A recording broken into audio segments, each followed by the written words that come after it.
I have 3 kids, 2 boys. Owen is my oldest at 10. Then I've got Brennan, who's 8, almost 9 here in September. And then my little girl is 6, Kaylin. She's a little powerhouse. She's not gonna be bullied.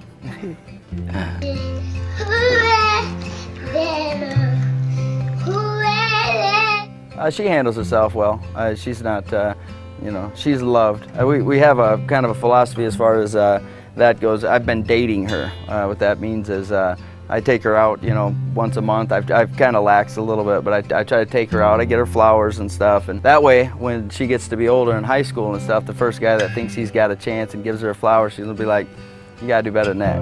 I got flowers my entire life, man. You gotta, yeah. So we're setting expectation high with her. We always do everything.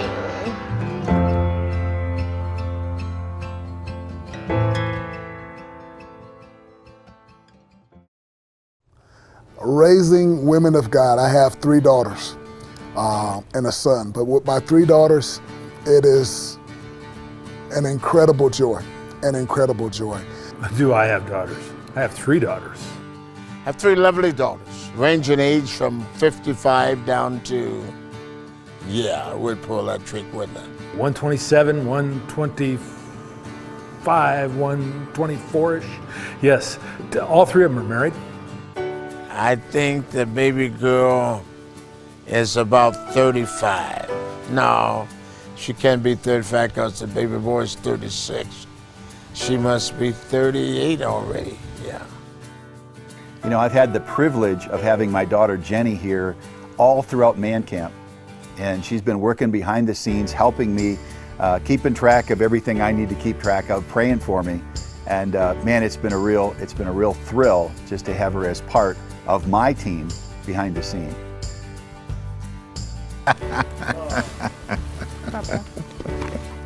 That's pretty good. That's my girl. Today we're going to head up to the Butte area. We've got some horseback riding that we're going to do, and I don't have to go with 5,000 people. I just get to go with the crew, which have become family, and Jenny, who's always been family. So we're going to have a good time up there, man.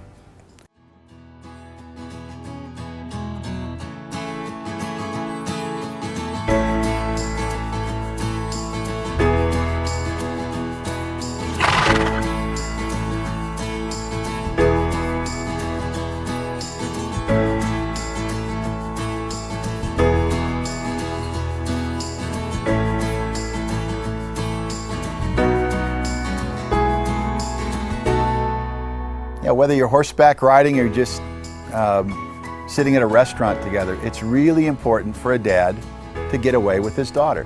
Horseback riding. Would not have picked to do it. I'm just going to be honest right there. You can call it a date, you can call it a special time, but I think our world is so filled with all the electronic stuff and everybody's just tearing around. Man, you've just got to stop life every now and then to connect at a one-to-one level. He would say that I was scared. I would say I was a little bit apprehensive. Sounds a little bit better. And I don't believe there's a more important relationship that requires that than that between a father and his daughter.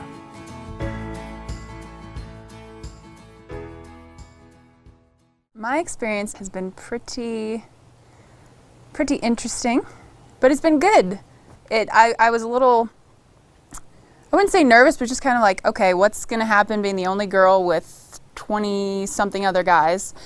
But everybody was really nice. Nobody got too crazy, but I think that's why God gave me 3 brothers to prepare me for something like this, so that it wouldn't be too shocking, when guys were guys and all that kind of stuff. But it's been a really fun experience to just be behind the scenes and see how everything played out, and getting to see all my dad's hard work just laid out in front of him. It's just been an awesome experience.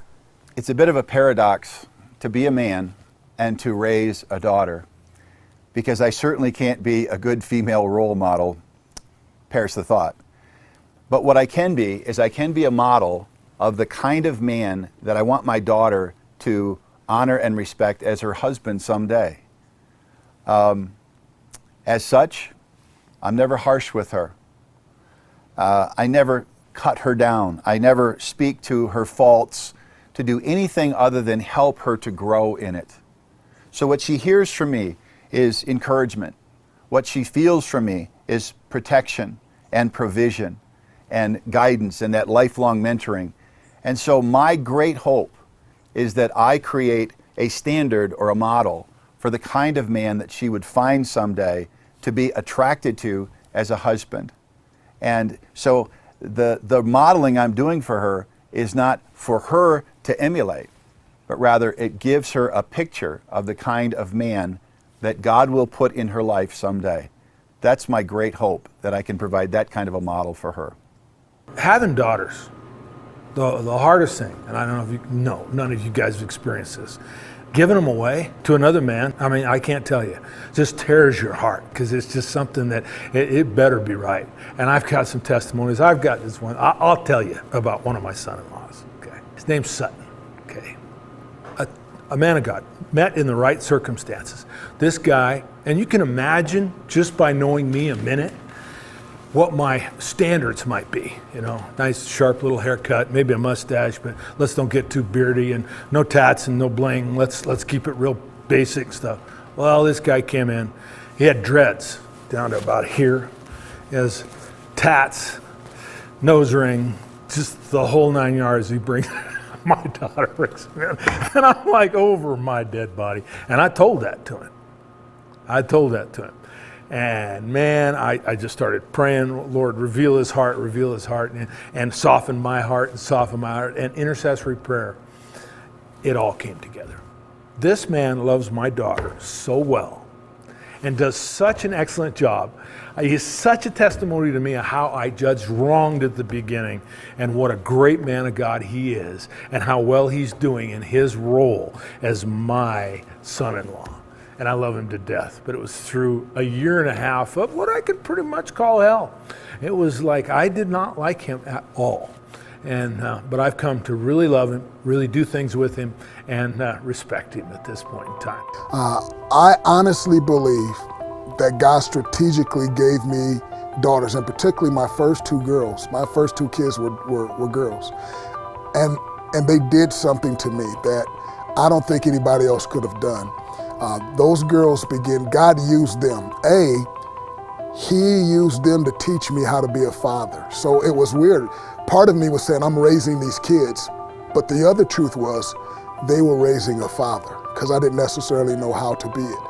And they were so loving, so kind.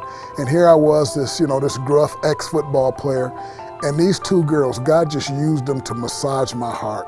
And he used them to melt certain aspects of who I was and to soften other sides of what I was. And he began to use them to shape and form me. I think one of the joys of my life is to have those girls go upstairs, they put on a dress, and the coolest thing is this, they put on a dress, they don't run to mom and say, Mom, look at my dress. My daughters go home, put on a dress, and the first thing they do is they go looking for me. And the first question they ask is, Dad, how do I look? Do I look beautiful? And what I realized at that moment is, I have the opportunity to be what I never had at that moment. They are opening the door wide open to say, tell me who I am. And at that moment, to look at those little girls and say, you look absolutely beautiful. And as I'm saying it to them, to watch them spin around in their dress and hold it up, it's just an incredible thing. We dance, that's what we do. We go to the toy room and we cut some music on and we just dance, and I love doing it. And I've made each of them give me a promise. And the promise is simply this. I said, promise me. Promise your dad that you'll never stop dancing with me. And so I got a 10-year-old and a 6-year-old, and they're older now, but they'll still go toss on the dress. They'll still come downstairs and we'll still dance. It's really awesome. I tell them, I said, you ever stop dancing with me, you're gonna break my heart. Yes, I tell them that. So, my 10-year-old, she's getting older, she's getting reluctant. I go, hey, we're dancing, cut it on, let's go.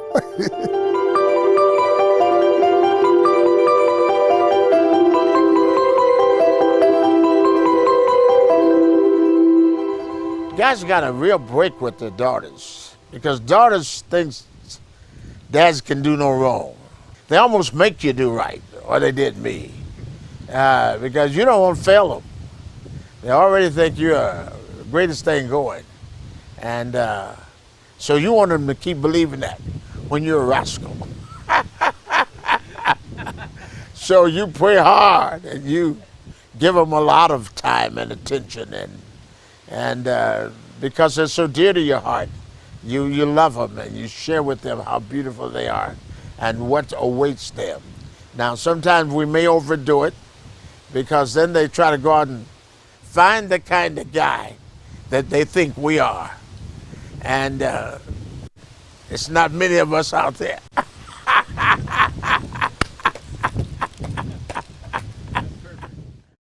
This ministry is a total team effort, and you can be part of that team. Perhaps you've got a location, a ranch or a retreat center with lots of outdoor activities where we could shoot our next series.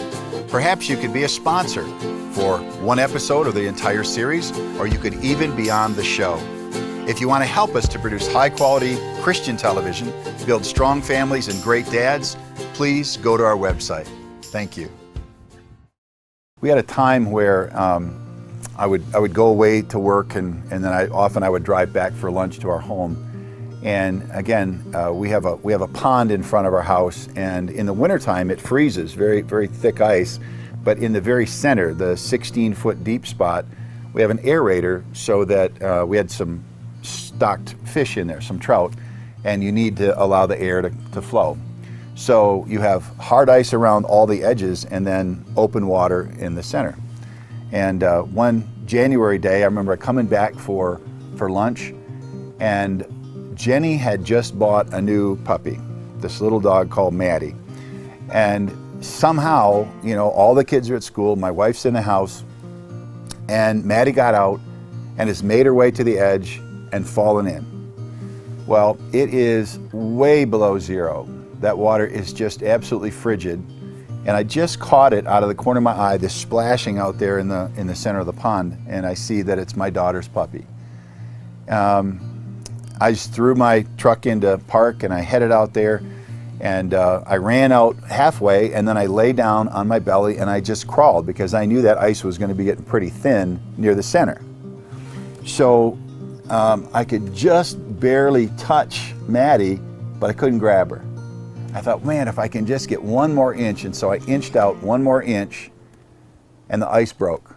The shelf just broke and gave way, and I went down into the water, fully clothed. You know, I got heavy shoes on, I've got a shirt, sweater, jeans, and it just takes your breath away. It is so cold. So I started splashing around there. I thought, man, I got to get out of here. So I put my hands on the ice and I pushed up like that. I'm halfway out, and the ice broke again. And down I went back again. And now I get a little panicky. Tried it one more time. Put my hands on the ice, pushed up. It broke again. And this time it just pushed water up over this ice. So it's basically, I'm surrounded by glass with water on it because there was no bumps in this ice. It was just an amazing situation. So I could feel my strength just leaving. And as I describe it, I could feel death coming up my body. I was so cold. And I just literally hung on the edge of that ice shelf, and I looked around. There was no reason to yell because nobody could hear me. I live way out in the woods, way out in the country. And I realized I'm going to die here. I'm going to die here. And the thought came to me, try one more time. And so I reached out as far as I could, and it's just slick, ice covered with water, and I pulled, and I popped right up out of there. I mean, it must have been an angel. I can't imagine any other way that this thing could have worked. And I was so shocked. I was out of the water, and then I hear Maddie paddling around there, and I reached back and I grabbed her and wrapped her up and tried to walk. My legs weren't working. She couldn't walk. Her legs were just so numb she couldn't walk. And we finally made it into the home, and my poor wife came to the door because I couldn't open the door. I couldn't move my fingers for the handle. And we finally got in and just got in the shower and warmed up. And Maddie made it. Maddie made it. And as people learned what had happened, they'd ask me, man, why did you do that for a dog? And my answer was pretty simple. I said, I didn't do it for a dog. I did it for my daughter, because I knew how she'd feel if she lost her pet. I said, would you ever do it again? I said, no question.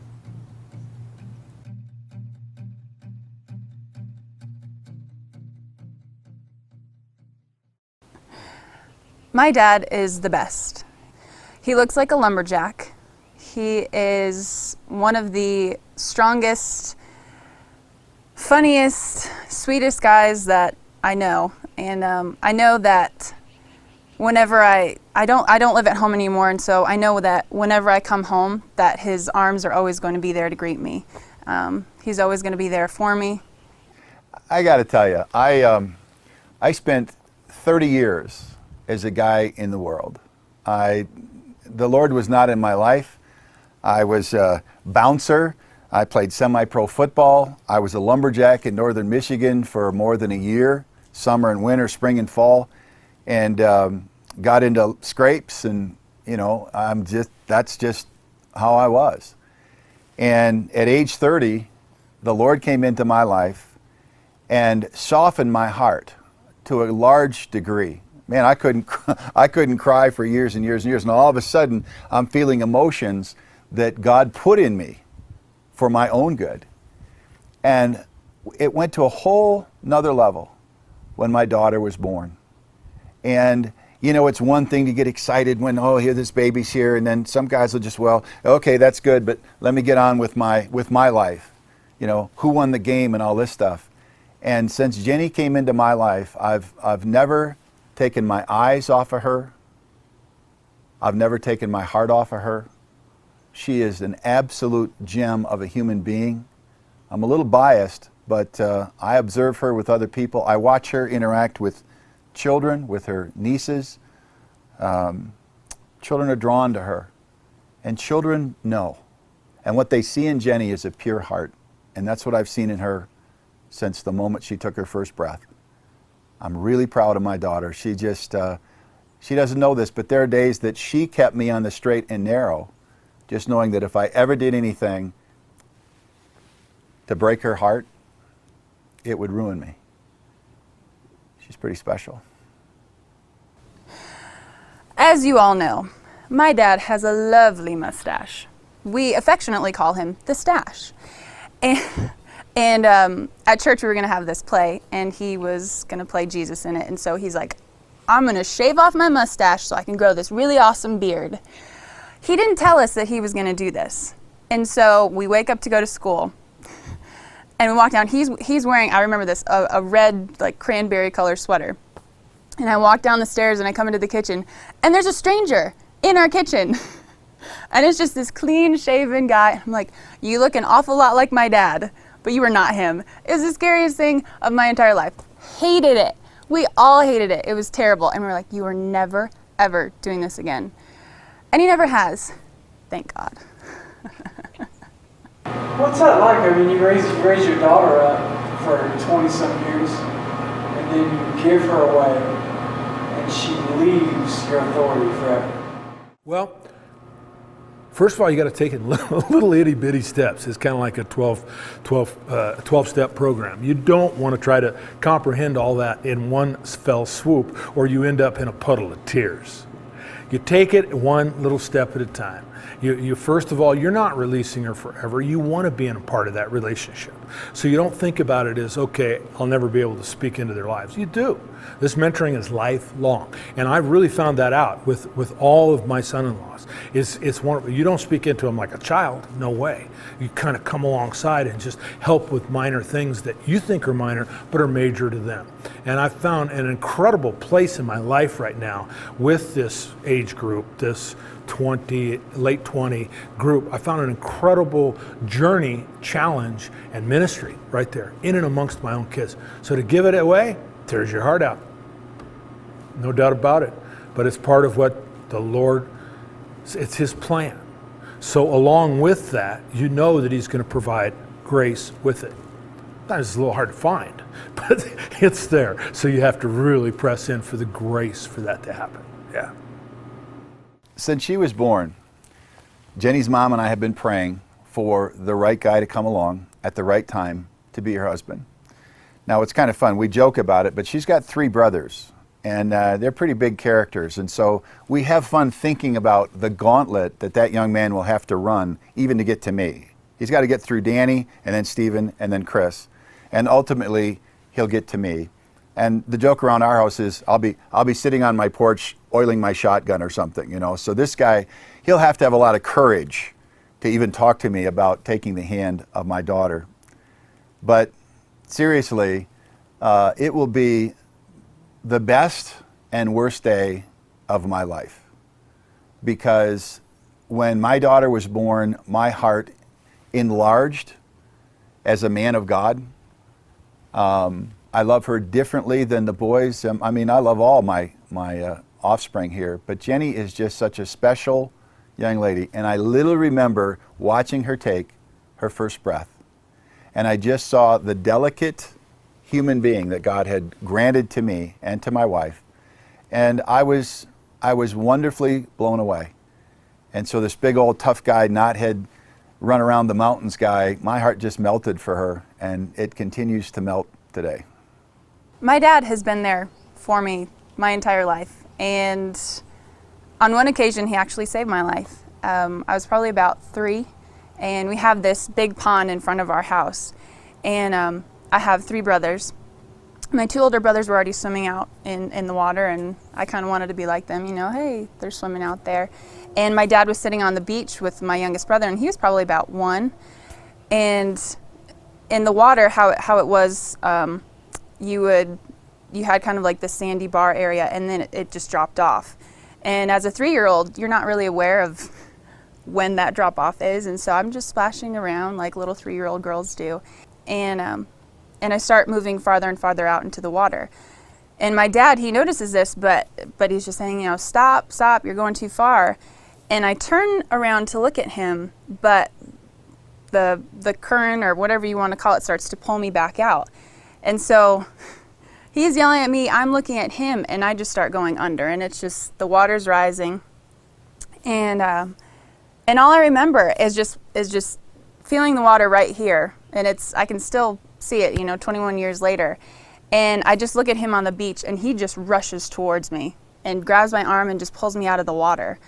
And I don't know what it is, but I wasn't scared. I wasn't scared. I knew that no matter what, my dad would be there to protect me. And he's been doing it ever since. When a daughter is born into your family, you become almost like God in a very simple sense. You are the protector, you are the provider, you are the one that gives her love, shows her love. You are the one that makes sure that the world around her does not cave in on her, but that she gets to experience the world under your leadership and under your guidance, eventually to be released. But you are the one that watches over her, unless and until some young man comes along that God brings to be her husband. But until that day, Dad's it.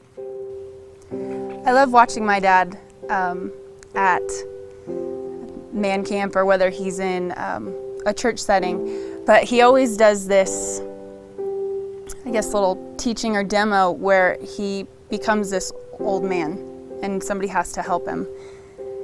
And that is one of the hardest things to watch. Sorry. And I just go, you know what? I'm old. I don't have it anymore. I can't do another one. And I got a rite of passage myself. Our life's a vapor. We're just here a short time. And I kind of hate it because I got to go by myself. And the scripture says that their hearts are going to turn back to me. And look what happens. They help me make it across. They help me make it across.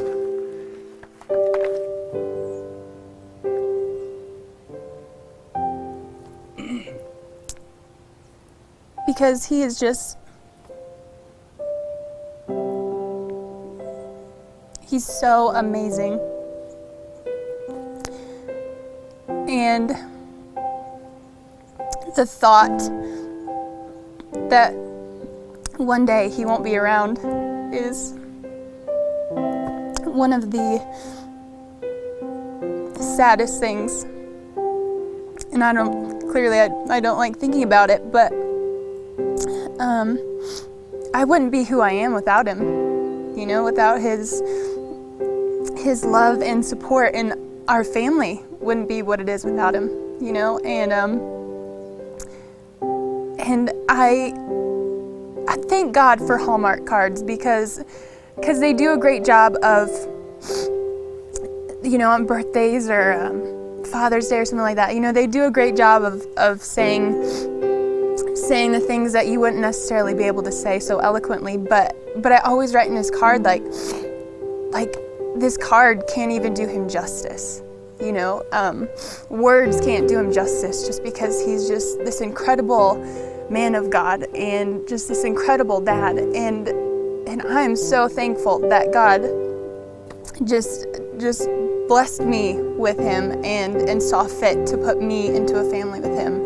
And I just, oh gosh, yeah, I love him so much, and I look forward to so many more memories and trips together, and just living out life and ministering together, just whatever God has planned. Like I'm gonna take every opportunity that I'm given just to spend time with him, because one day I know that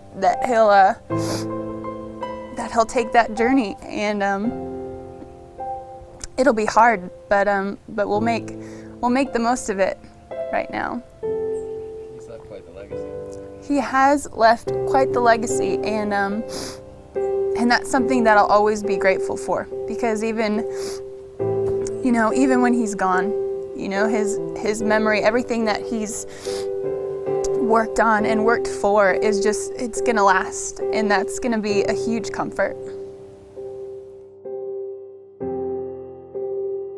Turned out to be a really great day. Thanks for taking me with you. You're welcome. I love you, Jen. I love you, Dad.